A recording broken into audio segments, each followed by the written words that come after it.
name is Anna. I am 35 years old. My husband's name is Michael, and he is 52. We have been married for 16 years. We have 2 daughters.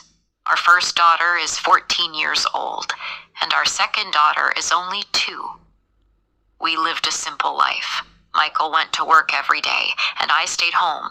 I cooked, cleaned, and cared for the children. I believed we were happy. I believed Michael loved me, but everything changed. One day, I found out something terrible. Michael had a girlfriend. When I first heard it, I refused to believe it. I thought, not my husband, not Michael. We have been together for so many years. But deep in my heart, I knew something was wrong. He came home late. He spent more time on his phone. He smiled at messages I could not see. I asked him directly, Michael, is it true? Do you have a girlfriend? His eyes grew hard. His voice was sharp. You are making a problem for no reason, he said, but his anger only told me the truth. One night, when he was sleeping, I picked up his phone. My hands were shaking. I was afraid, but I needed answers. He woke up and caught me. Why are you checking my phone? He shouted. You have no right.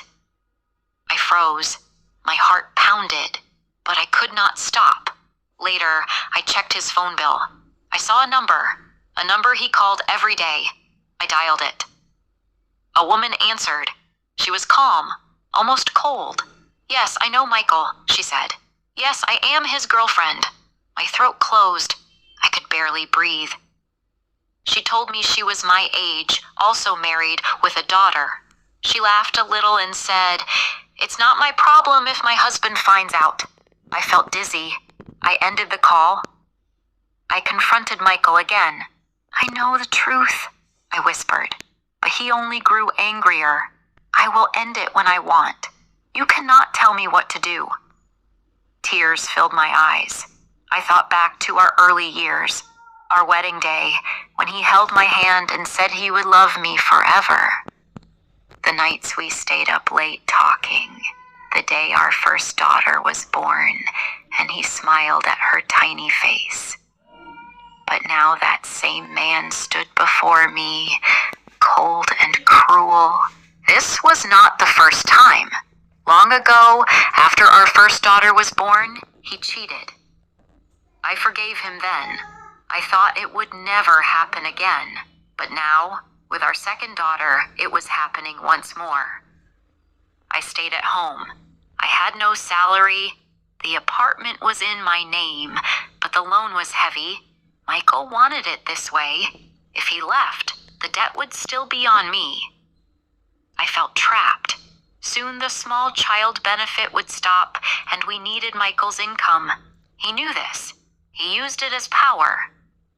He told me one night, with a cruel smile, I can do whatever I want, even have another girlfriend if I like. I felt pain in my chest. I felt helpless.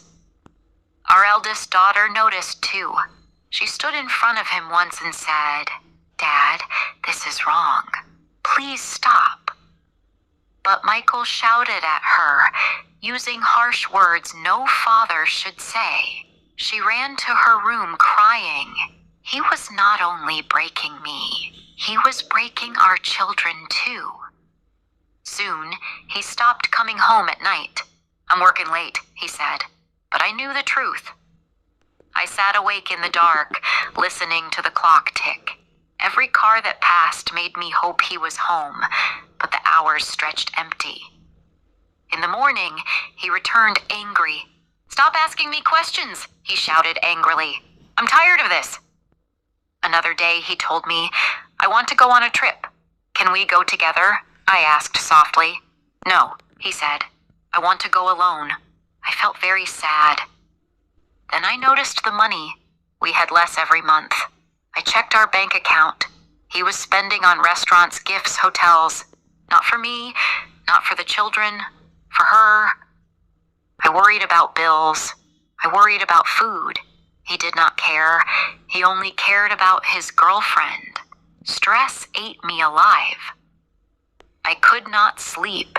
I could not eat. I felt weak. My doctor said, "You need rest." But how could I rest? My husband was destroying my family. Our eldest daughter grew quiet. She no longer laughed with her friends. She carried shame on her shoulders, though it was not hers to carry. She avoided people. She cried at night. Our baby daughter was too small to understand, but I looked at her face and thought, what kind of life will she grow up in? I told my best friend everything. She said, maybe you should leave him, but I felt trapped. No job, 2 children, alone. My family told me to be patient.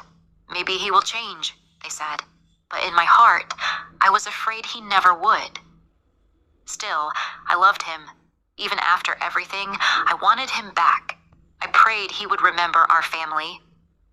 One evening, I cooked dinner and waited. Hours passed. Finally, Michael came home. His face was serious. His eyes did not soften when he saw me. "We need to talk," he said. My hands trembled. "What is it?" I asked. "I don't love you anymore." The words hit like knives. I still hoped he might change, but his face told me it was over. So what now? My voice broke. "I'm leaving." He packed his bags while I sat frozen on the sofa. Tears rolled down my cheeks, but I did not stop them. He took his clothes, his books, his watch. Our daughters clung to him.